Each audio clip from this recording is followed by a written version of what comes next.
সরাসরি চলে যাব ফেয়ারলি প্লেসে, যেখানে বিজেপি প্রার্থীকে নিয়ে নির্বাচনী প্রচারে শুভেন্দু অধিকারী।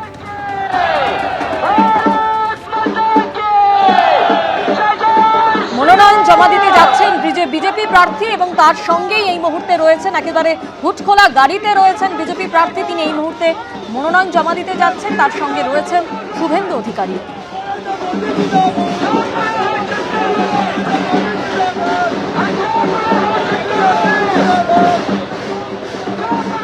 মোথাবাড়ি কাণ্ডে অনুসন্ধান রিপোর্ট দিল্লি পাঠালো এনআইএ। আপনারা জানেন যে আজই কিন্তু সুপ্রিম কোর্টে এই রিপোর্ট জমা দেওয়া হবে। মোথাবাড়ি কাণ্ডে তদন্তকারী এনআইএ টিমের প্রধান আইজি সোনিয়া সিং ইতিমধ্যেই তিনি দিল্লি পৌঁছে গেছেন। সরাসরি আমাদের প্রতিনিধি আবির দত্ত আমাদের সঙ্গে রয়েছেন। আবির, ইতিমধ্যেই সেই রিপোর্ট দিল্লি পৌঁছে গেছে এবং আর কিছুক্ষণের মধ্যে তার সুপ্রিম কোর্টেও জমা পড়বে, কিন্তু যে বিষয় উঠে আসছে যে কি রিপোর্ট দিতে পারে এনআইএ। দেখো, তোমাকে জানাবো যে গত শুক্রবার থেকে এনআইএ মোথাবাড়িতে যে টিম নিয়ে গিয়েছে, ছোট ছোট টিমে ভাগ হয়ে তারা একাধিক বিষয়কে অনুসন্ধান করার চেষ্টা করেছেন।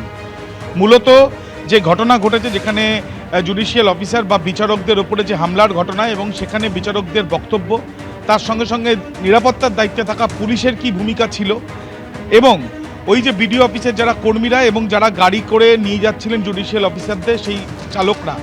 এছাড়াও আমরা দেখতে পেলাম যে বিএলও, ওই অঞ্চলের যারা বিএলও রয়েছেন প্রায় 22 জন, তাদের সঙ্গে কথা বলা হয়েছে এবং সেখান থেকে নথিও নেওয়া হয়েছে এবং যে নথি কপি নেওয়া হয়েছে সেই অনুযায়ী তারা দেখার চেষ্টা চালাচ্ছেন মোট কতজনের নাম বাদ গিয়েছিল এবং কি মর্মে গিয়েছিল। এই সমস্ত বিষয় দেখার পেছনে কারণ একটাই, যে 6 তারিখ অর্থাৎ আজকের মধ্যে সুপ্রিম কোর্টে যে রিপোর্ট পেশের কথা ছিল সেই বিষয় নিয়ে যে অনুসন্ধান করা, সেই অনুসন্ধানটা প্রক্রিয়াটা তারা করেছেন।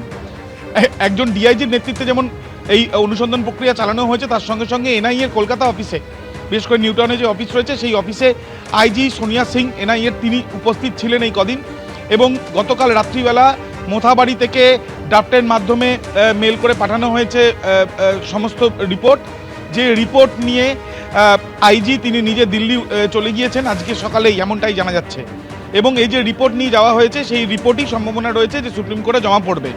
সূত্র মারফত জানা যাচ্ছে 25 পাতার এই রিপোর্টে কি ঘটনা ঘটেছিল বিচারকদের সঙ্গে এবং কেন, সম্ভাব্য সমস্ত বিষয়গুলো যেগুলো ইতিমধ্যে তদন্ত করে দেখা হয়েছে, বিশেষ করে অনুসন্ধান করে দেখা হয়েছে, সেই বিষয়গুলোকেই রিপোর্টে প্রাধান্য দেওয়া হয়েছে বলে এনআইএ সূত্রে খবর।